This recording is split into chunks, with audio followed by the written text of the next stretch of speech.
your next company will on kapatare. I gumba.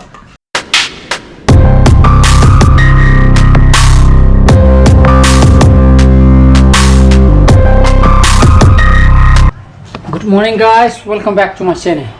I'm going to Sanopai online class. How re? Masi ko first period loigre. Hin. Apakan the first period tole me. The second period pung ni pa mi trang adu ina mapandu duga apan ina 9:55 pun third period ko. Tari kun go hum jebu to ko da magi moi si online class e. Adu bu nungsa di tel makai de sana torop ko nungsa de bak launa sakale ko ngase pung manga khare le pesa badu nimit Pazana tue ko sajom sare wena ka dale bi khang da ba ne ba apan tho di mit poi the ba to chungu ya re mathang class chang ye English ne chung na pung ge sa ba sa chana ta ai 15 tare ai 20 tare saksara ka chung de chano pa class ori ba ko ado ngarang gi ai gari do ge sa thojun ba ka amai to ngara ga di ngarang je ai ga in piga thaba khale dana ko magi maya se masatro ne na gari je thojul de bidung pa no khama thana ma bane ba ado ko magi satra ni na makha de jum kumudre ko koi je ai je kanang kumudre rang chou lei ba rang chou lei bi adu ngali ngai wari adu ngali bi adu hek khala pa ka cha ni na athi mu gi wai ni adun theng kan dang theng kan kanam kumudre kuma panda adun gari ji ma pan le je kanam din injendra nang tu hila pa da gari le ko ba ya to I do not have thabak ta oh ya to like to adagi karam ta ai di dum thabak cha tu ma le re gai ji dum kanam ta haidra ba ai di gari pan le ye je thabak cha tu ma le hai do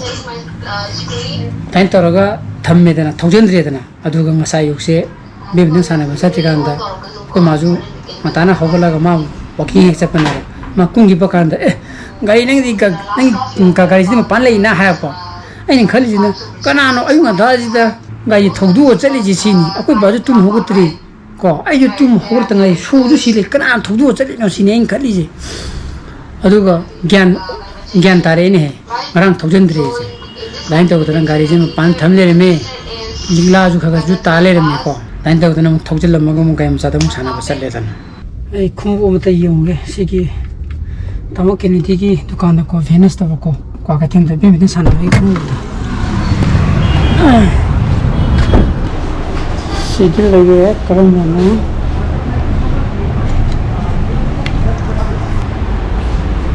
ये के लोग ने दिखते ले रहे Unix ले रहे को सीना अपेक्स ने वा तो सोना यूनेक्स खूब ले ना को यूनेक्स यार सीने सीने फैक्टर सीने सीरीज ना यामा मजा ना सीने गट्टिंग ना वा ले ब्रा अंत येंगे ने ai ki khung to yaad rakne ba aur ama lai ge da ma di lai ba ko aur sidena kam thang ge to yeng ge na sang ko ni da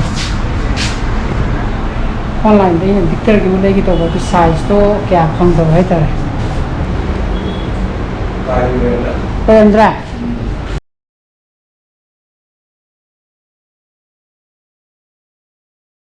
aduna sa tho ge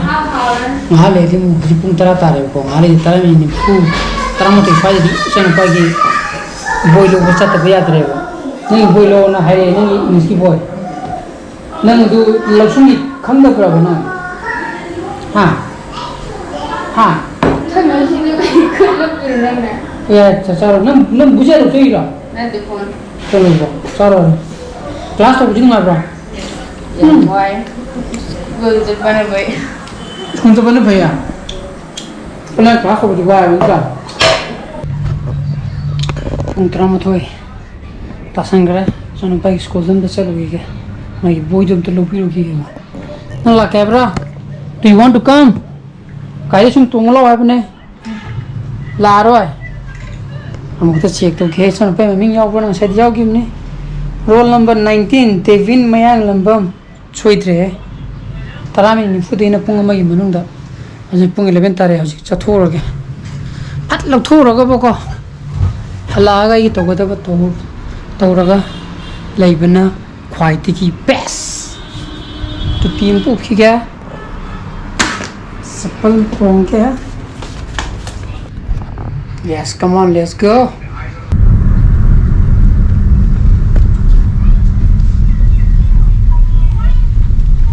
या ब थोड़े बा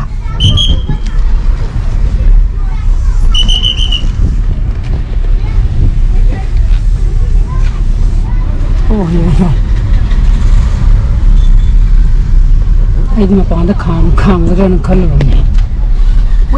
wait parking kai da le no angang jing to ga lak na ba yawi ni parent kai de hajdi vacation thar ni na amuk sudi thar ni na degi mo exam tong dure na moi tari one exam le kham ne ba ko khabyale adana boy do imda pana na ban pitro oi ga ne ba ko adana to chamji come on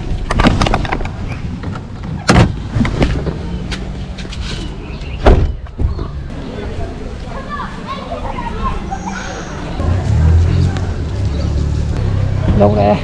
mà English supplementary chứ ở mà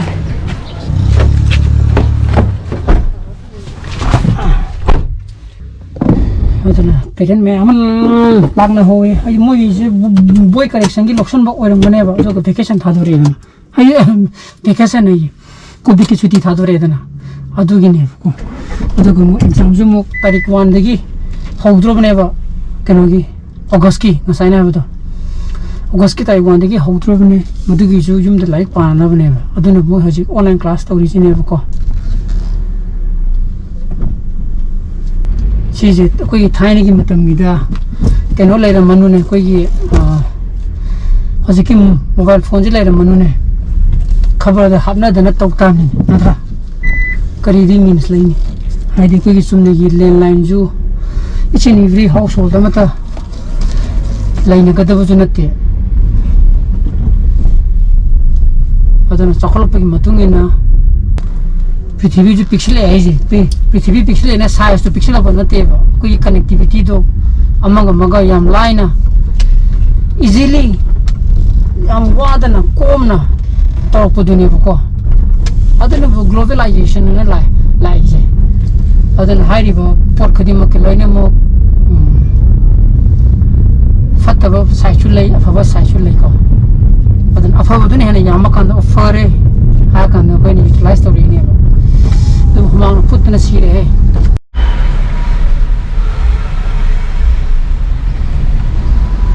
ai gari thau hala mutun de sidin chi chi to bune ba adu ba 35 36 33 dino 36 ki manu ga han bune ba aji Tinggal ada 41, 42, lain apa lain ni baik tak? Cakap mari maksud 40 betul tu lain. Kamai tu ini khang diri, kata itu, mungkin hal 40 betul tu hanjal ini khang diri. 33 dengan 36 kilo ni sedang han bayar ramai apa? Ni yang tunggu tu bagi ye ngaka. Kalau 40 betul tu halam betul. Ini pagi ni. अरे आई नदी हां आई नदी how they ना अनम खोरी और मुझे 40 minute यार मेरी वो इधर सोई रहा आई ज्ञान था अदो को होजी के खाली छिदो इने लोइने म हान जले आई छा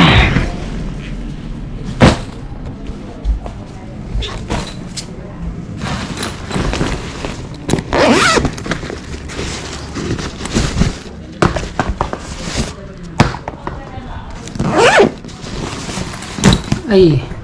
sana bi khumse uradi mi kapane bako tumjile chije soksang soidam ni na koi har court sana baje har court means koi ki community hall gumba da koi taf nung thada ba court sana baje khungam soe bako madus sana gi ba ya koi si maning deina sana ba modi soksang gi ne bako aduna ngasai aduga khum play ba kan da ko moina haije to sida chim makada sida black ama jun yo next thaba ma yauri je chi je carbon fiber ne ba yauri je chi yawu je na mo hena phaiye ba ko moi akhangaina haiba kanda adana siji true question oregaju advanced true question haiba ko adan si lumuk tumjela ko ta si lung pholi jero ba aduna size phangdamni na ai si maya kha kathok pa yaure ko ten that napsan ge aduna size phangribo si tonga sanagi ge tong bodi am thinungai ko adan sim ta napki ge ucha yonet company long kap patare ai gumba smart tong le di bako aina pam khum sum sai du da kya mai design